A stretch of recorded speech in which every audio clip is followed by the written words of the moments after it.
everyone, welcome to Breathe and Bake in our series, The Tasting Table, where we try different kinds of a certain ingredient so that we could really focus on how it tastes, the textures of it, all of those sorts of things.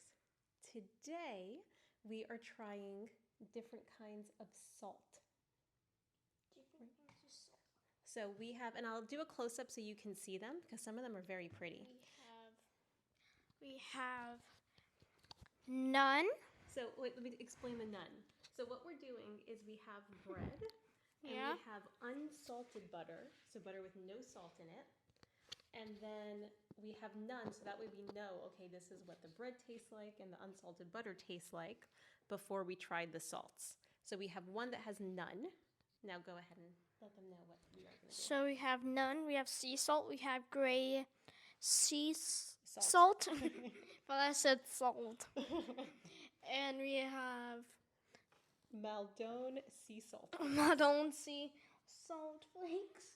And then we have Himalayan pink salt. Himalayan pink salt. I cannot read those. I know. I do not have the best handwriting, so it is my fault and not Xander's reading. Quite could not read it. Let me show you what these look like real quick, and then we'll start tasting. Yeah. So these are the salts we're going to use. So that's the sea salt. That is the gray sea salt. You can see that grayish color. This is the Maldon flaky sea salt. And then this one, which is beautiful, is the Himalayan pink salt. It looks like he found it from the mines. It does. It looks like little jewels. First, we'll start off with our none. So this just, again, tells us how the unsalted butter, and we got this bread from the farmer's market yesterday, so we were excited for it.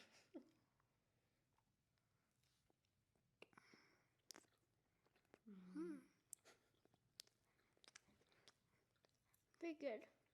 I can taste the bread, and the butter's I can taste, and the butter is pretty soft. Yeah, the butter's soft, and the bread is soft and chewy, but in a good way. So we're gonna try our sea salt. Oh, this is for me? Thank you, sir. I want mine to have. It already has it on it. I want mine to have extra sea salt. Oh, Extra. yeah. Salt doesn't really have a smell. At least sea salt doesn't have a smell.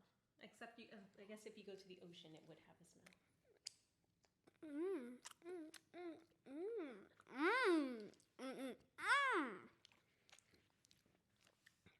I tried to put too much again, but the salt made the crust taste way better, and it was really good. The flavors were melting on my tongue. Well, not on my tongue, like the roof of my mouth. It was so good. Yeah. I think you brought up a good point. Wait, how about we rank which is better than the other and see which one is the best? I thought the sea salt was a 5 on a 1 to 5 scale. Yeah, definitely. So sea salt beats none. That's in the lead. And I think you brought up a good point that salt can bring out the flavors of other foods, like how you said you tasted the bread more when it had the salt. It was like it added more of something. Yeah, so salt can do that. If you add the right amount of salt, it could really bring out the flavors of the other ingredients, which is really cool. Next up is gray sea salt. The T looks like a D. Because I did a D by accident. Crust has some yummy powder. Yeah, and the sea salt is a little thick. When you look at the bread, the salt looks a bit like sugar, I guess. Yeah, I can't smell this one either.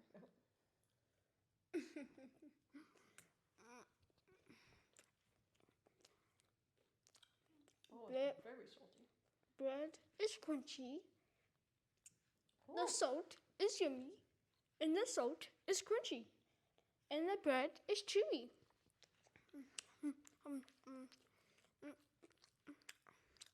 Yeah, the salt's pretty crunchy. See, I would probably say sea salt. If it's gray sea salt. I would give the gray sea salt a 4, but it's probably because I did not realize this is the first time I'm having gray sea salt.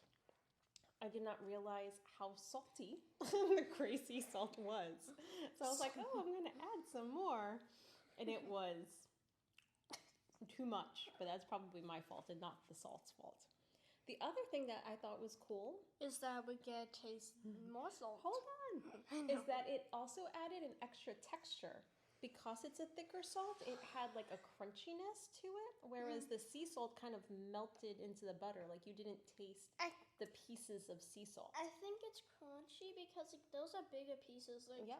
it's pretty crunchy, but I would say this the sea salt was actually crunchy. It's just that you can't taste the crunch because of how tiny it is. Yeah. Like how tiny it is literally the size of how tiny just one dot of the sea salt, just like 1% of the sea salt, is literally the size of an ant's fingerprint. Yes, It's it's the size so tiny. It's a I'm sorry, it's of an ant's fingerprint. So if you want something where you need some more texture in your food, like maybe it's really smooth and you want something a little crunchy, the gray sea salt would be really good for that. So now we're doing the Maldon sea salt flakes. More eating it. Yeah. Salt does not have a strong smell. At least when it's tiny like this, it definitely does not. Salty, salty.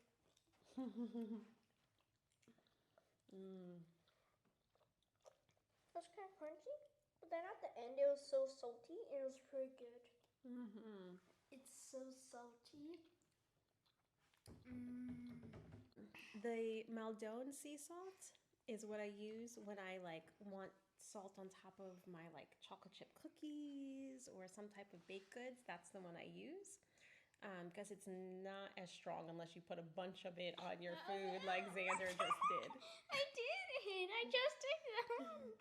So which one would you say is from? The one we just tasted? Was some sea salt. Oh, I want to say that Maldon is also a 5. I'm going to tie it with sea salt for me. What would you say? Sea salt. Sea salt is higher for you, not the Maldon flakes? Okay.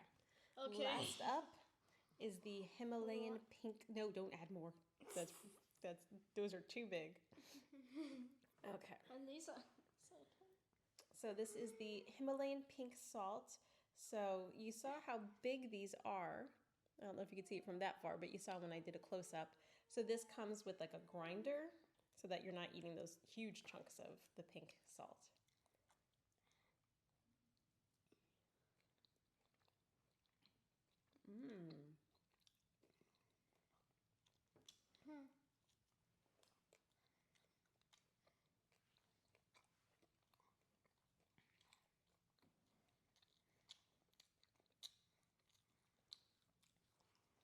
That is delicious. What did you think? I think that wasn't as salty as the other salts, if that makes sense. It tastes like that.